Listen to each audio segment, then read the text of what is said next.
Here's the job. A family of 4, 2 adults, a 7-year-old and a 4-year-old. 5 nights at Disney World, 4 days in the parks. Hotel, tickets, and food. $4,000. That is the entire budget. I'm going to plan this whole trip in front of you, using nothing but the free tools I built, and I'm not going to look at the total until it lands. No spreadsheet prepared earlier. Whatever the number comes out at, that's the number I'll show you. And I'll tell you now, the first attempt misses. It comes in over, and I have to go back and cut things. And I'm going to leave all of that in, because a planning video that only works when the answer is yes isn't a planning video. Everything you're about to see is free. No account, no sign up, no paywall, and I'm using each tool for the thing it's actually for. So by the end, you'll know how to run this exact process on your own dates. One decision moves the price more than every other decision combined. Let's start there. When you go changes the price of everything else.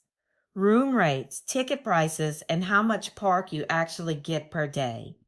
So the week comes first, before anything is booked. This is the crowd calendar.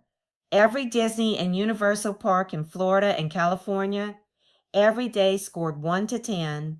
Instead of a bare number, days show as sea conditions: calm seas, light chop, choppy water, heavy swells, storm warning. That's deliberate. You can scan a month and see the shape of it without reading a single digit. The calm stretches jump out at you. I'm going to January 2027, and here's what the month looks like. The first 3 days are storm warnings, 10s and 9s, because that's New Year. Then it falls off a cliff. And the stretch I want starts on the 19th, the Tuesday right after Martin Luther King Day, when the holiday crowds have gone home and the schools have gone back. 19th, 20th, 21st, 333. Now here's the part almost everybody skips. Click any day and it opens up and shows you the math. So this is Wednesday the 20th. Magic Kingdom, light chop, 3 out of 10. And underneath, why? There's a seasonal baseline of 30, and the note says January lull, one of the quietest stretches of the year. Wednesdays are one of the calmer days, so that's -4. And then Magic Kingdom feels busier than its attendance suggests, so that's +4 back on.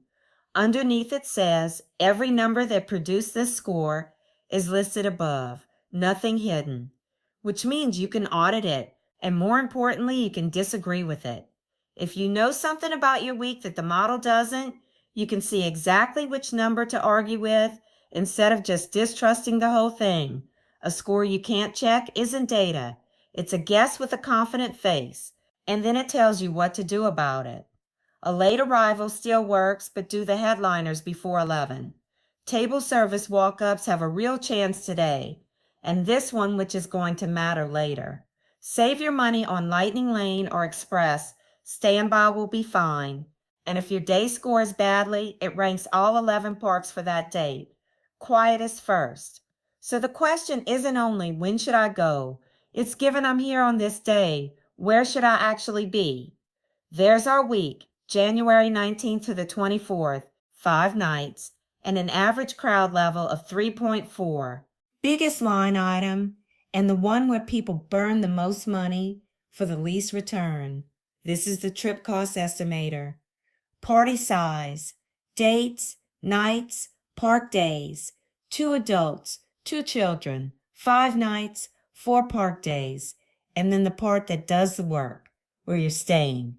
Watch the total as I move through the tiers, because this is the single biggest lever in the entire budget. Disney Value, the All-Stars and Pop Century, comes out at $4,141. Move it up to Moderate, Caribbean Beach, or Port Orleans, and it's $4,754.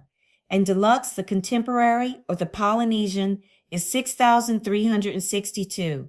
Same family, same 5 nights, same 4 park days, same everything except the building you sleep in. That's $2,221 between the bottom and the top. And it is the difference between this trip happening and not happening. And here's what those tiers actually buy, because the names are doing a lot of lifting. A value room is a bed and a bus. A deluxe room is a better building and a shorter walk to the gate. The room itself, the thing you actually sleep in, barely changes between them. You're buying the lobby and the location. I made a whole video pricing 3 of them on the same week if you want that in detail. On a $4,000 budget, the decision makes itself. Value: $800 for 5 nights at $160 a night, plus $100 of room tax at 12.5%, $900, and we haven't bought a single ticket. Tickets. People assume there's nothing to optimize here, and that's not true. Disney prices tickets by date, so the same 4-day ticket costs different amounts, depending on when you use it. And cheap ticket dates and quiet dates move together more often than not, because they're both driven by the same demand. So the week we pick for crowd reasons is also landing us in a cheaper ticket window. One decision, paid twice. 4-day tickets for our family come out at $122 per person per day, times 4 days, times 4 people. $1,893 plus $123 in sales tax. And look at the note underneath, because this is the bit that changes how you plan. $122 a day here against $168 for a single day ticket. Tickets get cheaper per day the longer they run, which means the marginal cost of adding one more park day is small. Small enough that adding a day is often better value than buying a line skip. And we'll come back to that. 2 biggest lines done. And whether that's fine or a problem depends entirely on what food does to us later. Now, the part that has nothing to do with money and can wreck the trip anyway, we've got a 4-year-old. And 4 is right in the band where parents assume half the park is off limits. So let's actually check instead of assuming. This is Can My Kid Ride? Every ride at Disney and Universal. Set the height to 40 inches, pick Walt Disney World, and here's the answer. At 40 inches, they can ride 66 of the 72 attractions we track at Walt Disney World. That's 92%.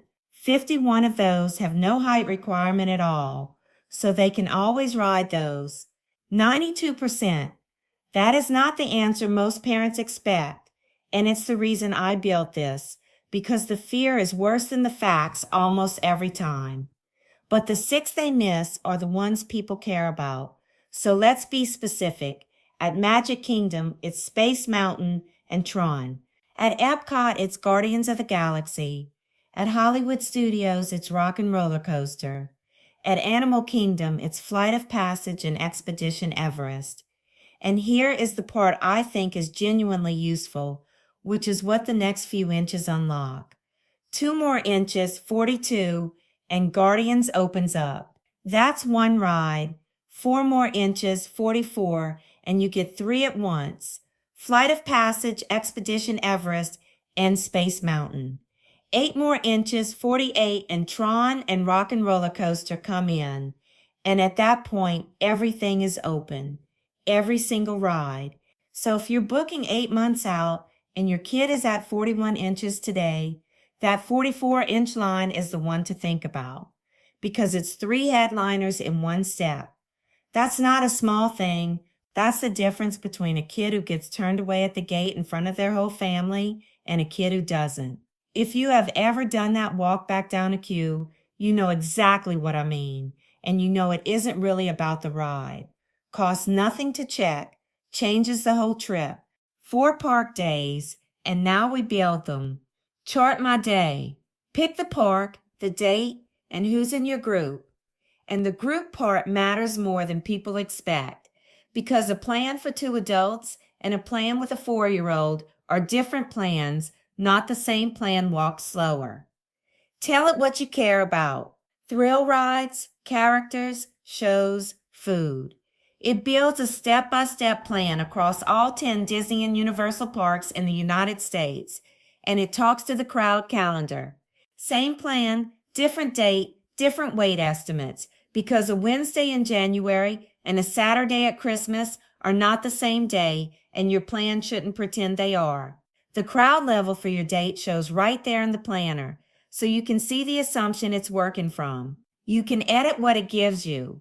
It's a starting point, not an instruction. If you know the 4-year-old naps at 2, move the indoor things there and let the plan reflow around it. Then you get a share link. So everybody in the group is looking at the same plan instead of 4 people screenshotting 4 different things at a bus stop. And there's rope drop plans, exactly what to ride first, in what order, for the first 2 hours after the gates open. Those 2 hours matter more than anything else you do all day. At rope drop, the park is empty and everybody walks to the same 3 rides. If you're at the 4th one, you'll do in 40 minutes what costs 2 hours at noon. That is the single best substitute for money in this entire video, and it's the reason the next section goes the way it does. Lightning Lane. Pay to skip the lines. The question is never, is it good? It's, is it worth it on your specific day? And that depends on the crowd level, how many people you're buying for, and how well you're already using the morning. And we already have the answer, because the crowd calendar gave it to us 20 minutes ago. On Wednesday, January the 20th, at a crowd level of 3, the tool said save your money on Lightning Lane or Express, standby will be fine. That's not me deciding, that's the day, and multiply anything by 4 and it stops being a small purchase. That's the part families underestimate. A per person price reads as reasonable right up until it's a party of 4 every day for 4 days. So on this trip, on this week, we're not buying it, and that decision was made for us by the same tool that picked the week.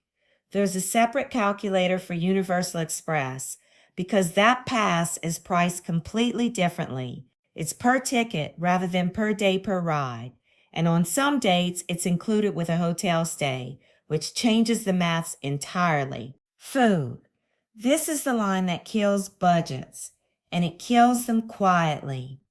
$40 at a time instead of $2,000 at once. The estimator has us on mostly quick service, and here's how it works that out. $68 per adult and $34 per child per day across 6 days, $1,224. And notice it's 6 days, not 4. The note explains why. Arrival and departure days still involve eating. That's the kind of thing people leave out of their own maths and then wonder where the money went.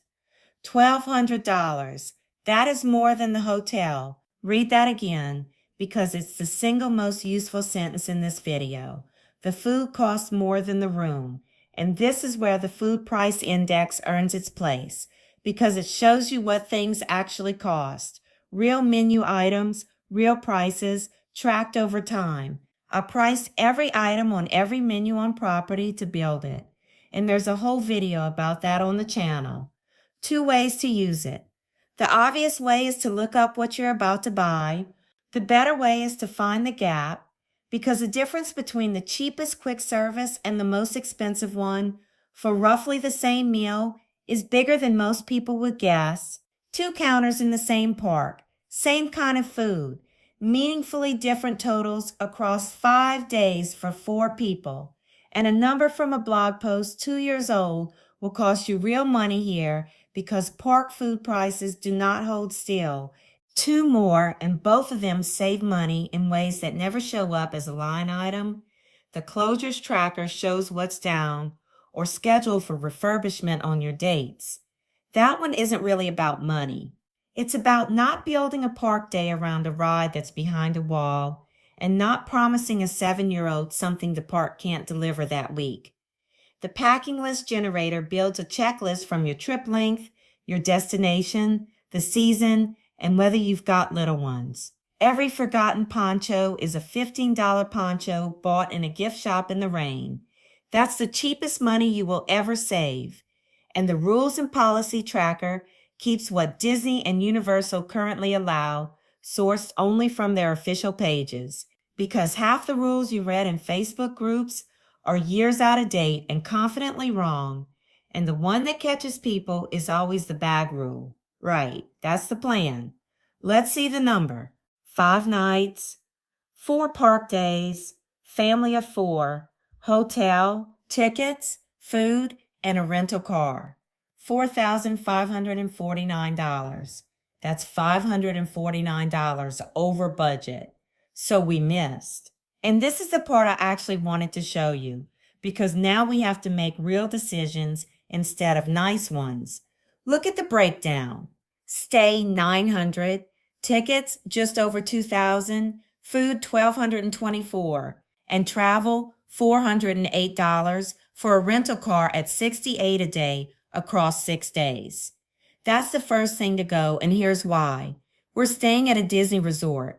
The buses are free, they go to every park, and theme park parking is already included with the room, which the tool tells you right there. We are paying $400 for a car to sit in a car park. Take it out. $4,141, still $141 over. So one more cut. Dining, from mostly quick service down to light. 1 quick meal a day, snacks otherwise, $3,745, under budget, with $255 to spare. So it fits, but only just, and only after the car went and the food came down. Here's what I'd actually tell you, having run it. 2 decisions move this number more than everything else combined. The week and the hotel tier. Everything after those 2 was rounding. So the order matters. Pick the week first, pick the tier second, and do both before you book anything, because every other number in the plan is downstream of them. The third thing is the car, and almost nobody questions it. If you're staying on property and you're not leaving property, you do not need one. And the one that has nothing to do with the budget. Check your kid's height before you build a single day around the ride. That's not about money. That's about the queue and the face. Everything you just watched is free. No account, no sign up, no paywall. It's all at theadventurouslog.com. Run your own numbers and tell me what you got. Different party, different week, different budget. I want to know where it breaks. And if a tool hands you a number that looks wrong, tell me that too, because the crowd calendar shows its own math specifically so you can argue with it.